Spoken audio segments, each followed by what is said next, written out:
welcome back to another video. I'm so excited. We finally hit 1,000 followers on Instagram. Yay! And I know 1,000 followers is not a lot, but I am very happy to have 1,000 people following me along my medical journey. And I really hope that my Instagram is a platform whereby I can help people, and people can also learn from my experience, and I can also learn from people's experience, and sort of really feel like I'm always on my Trend Medic Instagram more than my own personal Instagram, just because I'm always learning something, I'm always meeting new people, and so I'm really happy I decided to go ahead and start this, and I'm so excited to see where the Trend Medic will take me, and I'm really excited for my page and also for my YouTube channel. So I thought this would be a great time for you guys to get to know me better. So I posted on my story on the Trend Medic. If you guys don't follow me, I'll list it down below. And you guys asked me some questions and I thought I'd answer them. I'm going to start with the more general questions first, and then I'll move on to the medical ones. So the first general question is, how old are you? And I'm 20 years old. But to be honest, I still feel like I'm 19, and I'm going to blame COVID on the whole situation. And it's genuinely because my birthday was the day of the first lockdown in the UK, so I didn't even feel like I turned 20. But yeah, I'm 20 years young. Second question is, where did you grow up? So I am from Lebanon. I think you guys found that out from my previous video where I was comparing certain aspects of England compared to Brazil, where my friend was from, and Lebanon. But I grew up in Saudi Arabia, I grew up in Riyadh, and I have some of the best memories there, and I'm so excited to actually be going back very soon. The third question is, do you have any pets? Yes, I have 3 pets. I have a bird in England called Oliver. I would have shown him to you, but he's currently not with me because I'm traveling like next week, so he had to stay at a friend's. And I have 2 cats. I have a 10-year-old cat called Rico. He looks like Garfield. I'm gonna insert a picture here.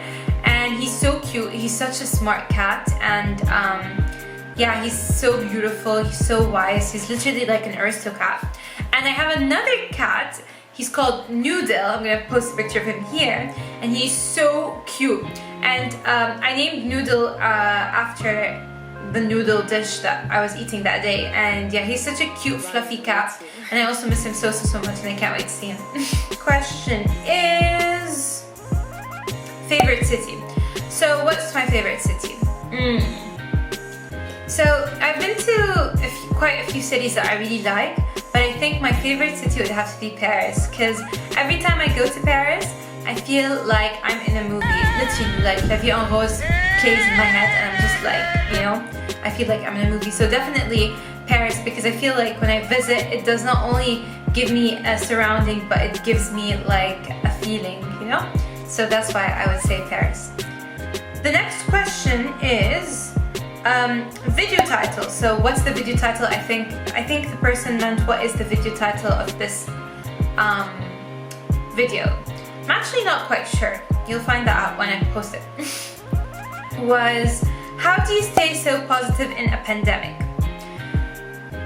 So, first of all, I'm not always positive in the pandemic. As a person, I think I'm a positive person. I tend to always try to look at the bright side. In the pandemic, I was really excited in the beginning of the pandemic. I was like, oh my god, yes, I'm gonna have so much time. I'm gonna paint, I'm gonna play the violin, I'm gonna learn so many things. And in the first lockdown, I was stuck in England, so I was pretty much alone a lot of the time. And I had a lot of time on my hands. And it was very easy to be positive, because it was also very sunny, and I was like, I don't have any exams, I don't have anything to do. So I was positive in the first month, and then you just feel like it's very repetitive, and us as humans, I think we're like social beings, so we're supposed to go out and be out. So that's when my positivity went down. But how do I stay positive in a pandemic? Well, first, I always try to look forward. So I'm a big planner, so I keep planning things. So I know because of the pandemic you can't plan exact dates, but I would always plan like, okay, so once this whole thing is over, I'm going to go to this place, or I'm going to meet up with this person. So I look forward to things. Second, I've been doing this thing whereby before I sleep, I think of 3 things I'm grateful about. And they can be like deep things and important things, but they could also be simple things, like for example, it was sunny today, or I got a free coffee from Cafe Nero. So I think that if you think of things that you are grateful for, it helps in your positivity. And third, I always think that if I'm going to be sad about something, and if I'm going to spend a lot of time being negative about something, it's just time wasted, and time is really, really precious. So if something bothers me, I give it the time and the place to be sad about it, but then I try to forget about it and move on. So I think that's how I stay positive, and I also try to trick my brain. So I always exercise or like use reward mechanisms to try to keep me happy. Do you guys have any other ways that you guys stay positive? Comment down below, because I feel like if we're gonna head into a 3rd lockdown, I need new tips. What's the most repetitive thing you do which never bores you and always keeps you positive? So, as in I don't feel like I do something very repetitive that bores me. Like, I talk to a lot of people in the same time every day, so I think that gives me a sense of routine and that makes me positive. Like, for example, every time I put on a song and I just dance and jam to the song, even though it's the same song again and again, I feel like that makes me positive and that makes me happy. So I feel like I don't have one thing exactly that I repeat a lot, because I tend to get bored very easily, but dancing definitely is one of them. Now we're gonna move on to the medical questions. The next question is, why did I study medicine? And this is literally a medical school interview. So the reason why I studied medicine is because, first of all, I always liked to help people. So growing up, I was trying to help the kids in school, I was trying to help my brother, I was trying to help my mom in the kitchen whenever she'd allow me. So I always felt content whenever I helped someone. And growing up, I realized I was very like empathetic and sympathetic, which are qualities of a doctor. So I'd always put people first, I'd always try to take care of their needs. And then in terms of the educational aspect, I always liked science. So all my like projects in school were oriented towards science. And then when I was in high school, I loved biology. Like, the human body fascinates me, it still does. And that is why I decided to study medicine. What area of medicine interests you the most?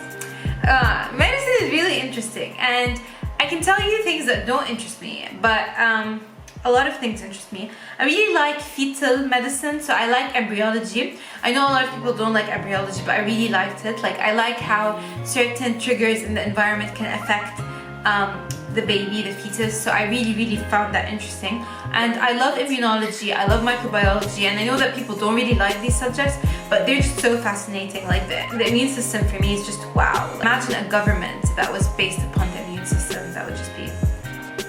So the next question is, did you ever take a medical history in a different language, and if so, is it harder? So I speak Arabic as well, and I tried to take a medical history in Arabic once from like family members, and it is much harder because I don't know a lot of like the terms in Arabic, like the medical terms, and I'm fluent in Arabic. Like, I can speak Arabic, and I probably like can, but I need to like practice. And I think like certain frameworks, like for example the Socrates framework for pain, you can't really apply it in a different language. Each language has its own framework, so I think that's why it would be difficult, but I think it would be interesting. I'd be happy to like post a video once of me taking a history in Arabic if anyone's interested.